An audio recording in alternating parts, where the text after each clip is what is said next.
Alright guys, I'm going to show you how to test your dimmer switch. Old one, new one, and then you need a voltmeter, multimeter as I call. Put it into to check your resistance. To make sure your voltmeter does work. My beeps.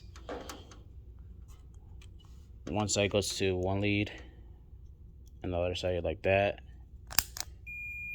You can hear that. Alright, let's go to the other side. Let's see if I can do it. Nothing. Alright.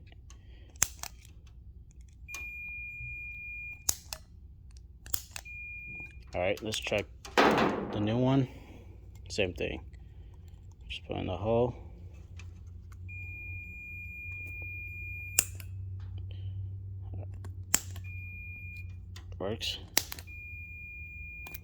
Works. Oh, broke my lead. It's alright. Alright, then do it one more time. Alright, see, this is a good switch.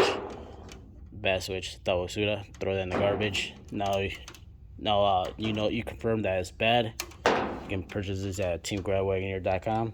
Thank you guys for watching. Have a nice day, weekend, wherever you guys are from. Drive safe, stay dirty.